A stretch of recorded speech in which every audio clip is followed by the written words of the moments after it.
ঠিকাদার।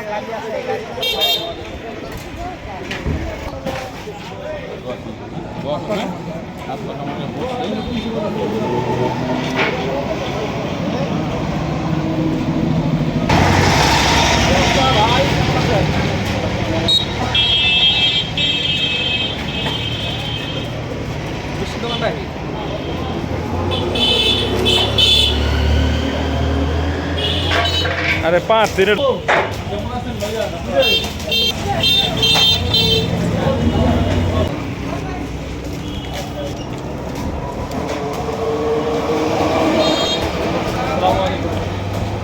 সবাইকে সালাম জানাবেন।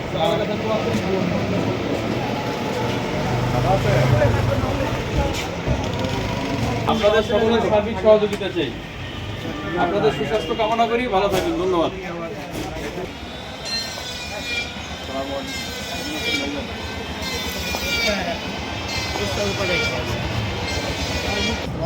ভালো আছেন?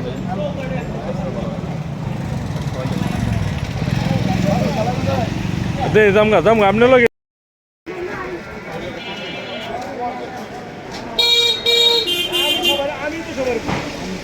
খালি যে রহিমের নাম্বারটা ভাই ভাই ভাই ভাই ডাকেন না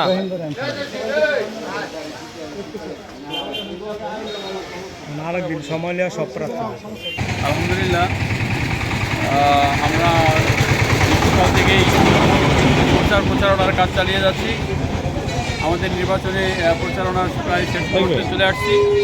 আলহামদুলিল্লাহ, আমরা মানুষের কাছে স্বতঃস্ফূর্ত অংশগ্রহণ এবং মানুষের ব্যাপক উৎসাহ উদ্দীপনা পাচ্ছি। মানুষ আমাদেরকে উৎসাহের সাথে গ্রহণ করছে এবং হাত পাকা প্রতীককে মানুষের কাছে একটা আশা এবং ভালোবাসার জায়গায় পরিণত হয়েছে। তো সেক্ষেত্রে আমরা বলতে পারি যে আলহামদুলিল্লাহ, ত্রয়োদশ জাতীয় সংসদ নির্বাচনে হাত পাকা প্রতীক বিপুল ভোটের মাধ্যমে বিজয় লাভ করবে এবং সংসদে তা পার্লামেন্ট যেতে পারবে। তো আমরা যে এই নির্বাচনে যদি আমরা বিজয় লাভ করি, আমি যদি বিজয় লাভ করতে পারি, তাহলে আমার সর্বপ্রথম যে কাজটা হচ্ছে যে আপনারা জানেন যে নড়িয়া এবং সখীপুর আসলে এখানে যোগাযোগ ব্যবস্থাটা অত্যন্ত ভঙ্গুর এবং বেহাল অবস্থায় রয়েছে, যার কারণে এখানে মানুষ প্রতিনিয়ত ভোগান্তির শিকার হচ্ছে এবং এই ভোগান্তি তাদেরকে পোহাতে হয়। আমরা সর্বপ্রথম এইগুলো সংস্কার করব এবং বিশেষ করে আপনারা জানেন যে নড়িয়া পশ্চিম পাড় এবং পূর্ব পাড়ের যে সংযোগ সেতুটা রয়েছে, গোলাম মাওলা সেতু, দীর্ঘদিন যাবৎ ভেঙে থাকার কারণে এখানে মানুষ প্রতিনিয়ত ভোগান্তির শিকার হচ্ছে। পারাপারে মানুষ বিভিন্ন সময় বিভিন্ন ধরনের দুর্ঘটনার শিকার হয়। আমরা এগুলো অনতিবিলম্বে এগুলো সংস্কার করব।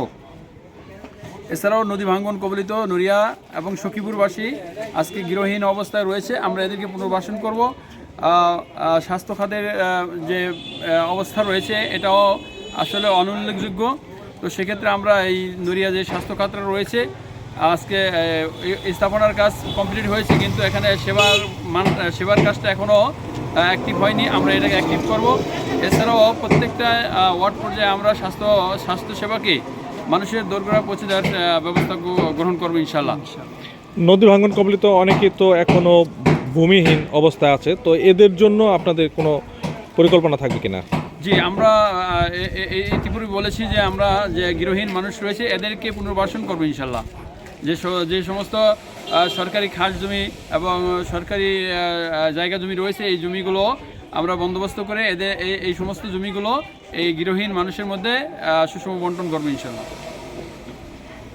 দুর্নীতি দমনে কী ধরনের ভূমিকা রাখবেন? আমরা তো দুর্নীতির ক্ষেত্রে আমাদের বক্তব্য আছে জিরো টলারেন্স, যে আমরা দুর্নীতিকে নড়িয়া এবং সখীপুরকে দুর্নীতিমুক্ত করব।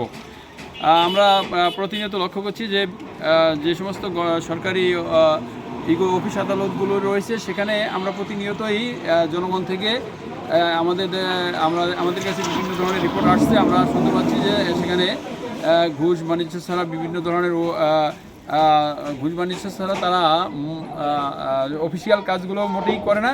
আমরা এক্ষেত্রে অবশ্যই দুর্নীতিকে, ঘুষকে আমরা একেবারে নির্মূল করব।